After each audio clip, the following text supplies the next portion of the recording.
morning. Thank you for attending this session this morning. I would like to introduce the first speaker for today, Dr. Imran Idris. Dr. Imran Idris is a consultant neurologist at Neurology Unit, Faculty of Medicine, University of Malaya. He is currently working towards obtaining a PhD in clinical neurosciences at the University of Oxford, United Kingdom. His thesis is entitled The Impact of Cerebral Small Vessel Disease on Brain and Behavior. He appeared in Selamat Pagi, Malaysia in 2018. We'd like to introduce Dr. Imran. Okay, thank you very much, Prof. Sharon, for giving me the opportunity to share my research about cerebral small vessel disease and its relationship with stroke. It's been about 5 years since I last did one of these, so let's give it a try, which many of you may have clinical practice.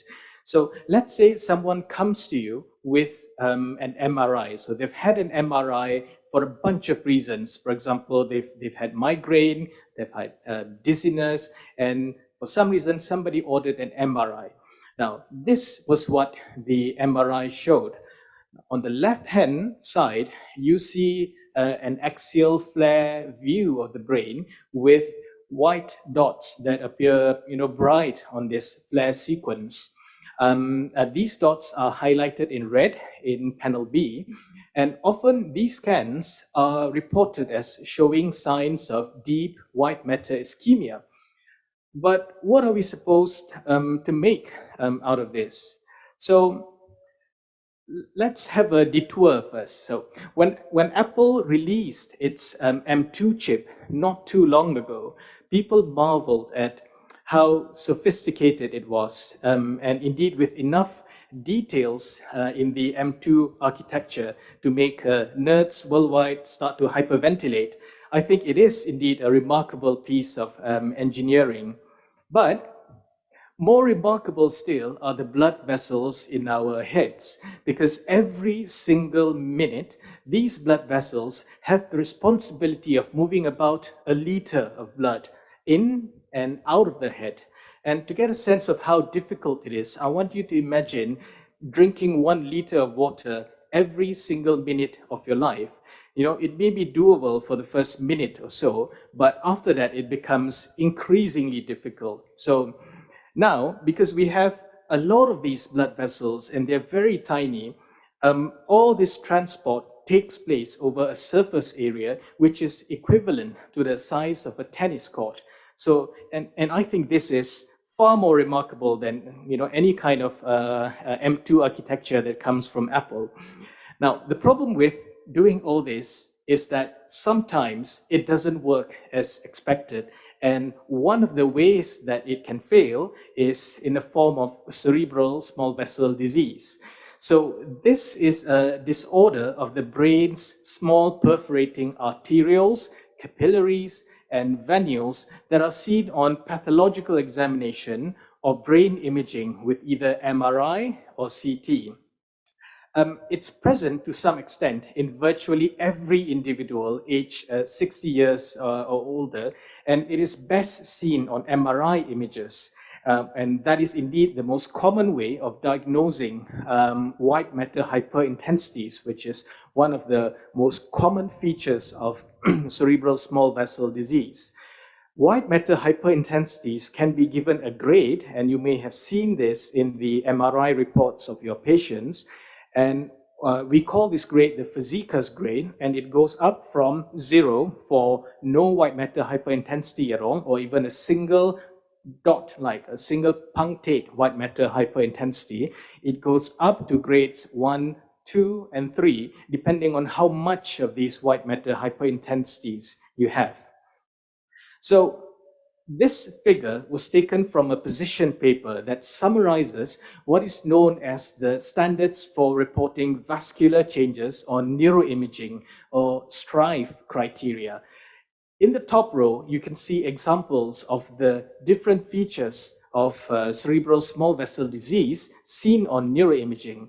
And these are, from left to right, recent small subcortical infarct, white matter hyperintensities, lacuna infarcts, enlarged perivascular spaces, and cerebral microbleeds. Not shown here is another feature, which is cerebral atrophy. But the bottom row gives you a sense of a schematic of how these things are supposed to appear on different MRI sequences. So, for example, if you look at the one on the left-hand side, recent small subcortical infarcts, they're supposed to appear bright on DWI sequences.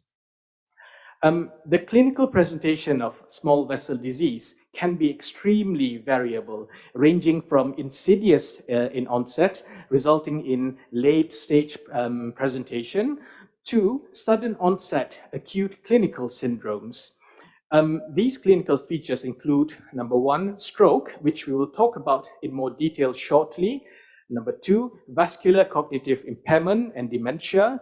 Number three, neuropsychiatric symptoms like apathy, depression, and anxiety. Number four, urinary symptoms like nocturia, frequency, urgency, and incontinence. And last but not least, gait disturbances. And indeed, many patients found to have SVD on MRI, incidentally, they may have mild signs or symptoms of neurocognitive dysfunction previously attributed to normal aging. The clinical presentation and course of small vessel disease, as we said, is highly variable. Shown here are factors that contribute to this variability, and this includes small vessel disease-related lesions, such as the location of the lesion, type of lesion, and how big the lesions are, the extent of the lesions. But you also have other things, for example, resilience factors, and this is a measure of how much cognitive reserve you have, and this is often related to how much education you received earlier on in life. What about its relationship with stroke? So there are many papers showing how the presence and progression of small vessel disease actually increases the risk of you having a stroke. One such study was the published in the journal Stroke in 2020, and it was the Atherosclerosis Risk in Communities Studies, or ERIC studies. This was a prospective analysis of 907 participants who had 2 MRIs a few years apart and were then followed up to see if they developed any strokes. And what the study found was that increases in white matter hyperintensity severity was significantly associated with higher risk of stroke. Unfortunately, the presence of small vessel disease also worsens one's prognosis after a hemorrhagic stroke. And this was shown in a systematic review and meta-analysis of 41 studies involving almost 20,000 intracerebral bleeding patients. And what the study found was that SVD burden increased the risk of a worse functional outcome by 57%, stroke recurrence by 44%, and mortality by a whopping 150%. Okay, so here's a common question that I often get asked. If we see features of small vessel disease on neuroimaging, should we start these patients on antiplatelet therapy? Here, evidence from clinical trials is weak, and the best that we have are consensus statements, for example, from the European Stroke Organization. And in summary, there's actually no evidence to support the use of antiplatelet therapy for people with small vessel disease who have no other indication for it. In other words, if they've not had a stroke, if they've not had a heart attack before, then it is not recommended to use antiplatelet therapy as a form of primary prevention. Okay, so it's important to remember that antiplatelet therapy is not without its risks, as I'm sure our geriatrician colleagues are fond of reminding us. So indeed, there's some suggestion that antiplatelet drugs may actually increase the risk of bleeding without providing any significant protection against stroke, especially in older people. Another question that often arises is, Now, let's say someone has had a TIA or a stroke and were found to have atrial fibrillation. Normally, they would be anticoagulated either with vitamin K antagonists or direct oral anticoagulants. But we know that one feature of small vessel disease is cerebral microbleeds. So they have these tiny bleeds that are difficult to detect. I mean, you can see them on SWI or GRE, able to see them on just any kind of play. So it's therefore reasonable to assume that this may affect the risk of bleeding while they are on anticoagulant therapy. And this was what the investigators in the CHROMIS-2 study set out to answer.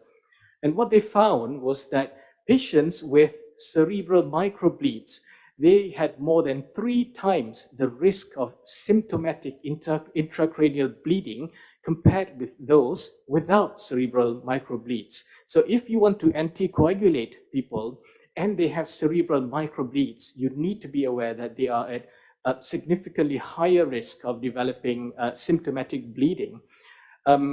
They further looked at the value of cerebral microbleeds in terms of predicting the risk of bleeding, and they found that inclusion of microbleeds actually improves the predictive value of a commonly used bleeding risk score that we may have encountered before, which is the Hasblad score.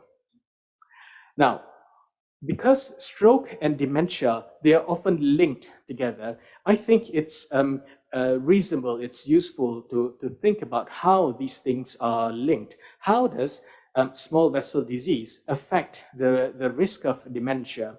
So this study looked at the association between various features seen on neuroimaging, for example, white matter hyperintensities, small infarcts, cerebral microbleeds, and its association with dementia. And what they found was that the white matter hyperintensity volume especially was associated with a hazard ratio of 1.61 for developing dementia. So put simply, it actually increases the risk of you developing dementia. And the exact mechanism for this association remains unclear, but current evidence points to the direction of white matter hyperintensities being a reflection of one's cumulative damage to the brain. And furthermore, the more worrying thing is that what we see on neuroimaging may just be the tip of the iceberg in terms of total underlying brain damage. So to kind of bring everything to a close, I'd like to kind of just briefly summarize what are the treatment strategies that are targeted towards either stopping or slowing down the progression of SVD. The most obvious thing to do would be to reduce the blood pressure. Now here, the exact target remains debatable. Various studies have used different targets like 130, 120 millimeters of mercury. I think it's reasonable to aim for 130 millimeters mercury, given that many of these people with small vessel disease will be in the elderly age group. The other thing to try would be statins for dyslipidemia, smoking cessation, which is extremely important, aerobic exercise, and some kind of improvement in dietary habits. So in Western countries, the most commonly tested diet would be the Mediterranean diet, but I'm sure that we can come up with a local version of all this. So in summary, I have briefly covered what cerebral small vessel disease is. I've talked to you about how it increases the risk of stroke, worsens prognosis after stroke, and the implication of having small vessel disease on antiplatelet therapy as well as on anticoagulation therapy. I've talked about its association with vascular dementia, the fact that it increases the risk of you developing dementia. And I've covered a bit about the possible treatment strategies for cerebral small vessel disease. So I hope this was useful in giving you an overview of SVD and its relationship with stroke. And with that, I thank you very much. Thank you very much, Dr. Imran, for the wonderful talk. Any questions from any participant? There's a question about the correlation between small vessel disease and cerebrovascular risk scores, like the Framingham risk scores. I think, yes, there is a correlation because most of these scores, they actually kind of overlap. So they measure pretty much the same things.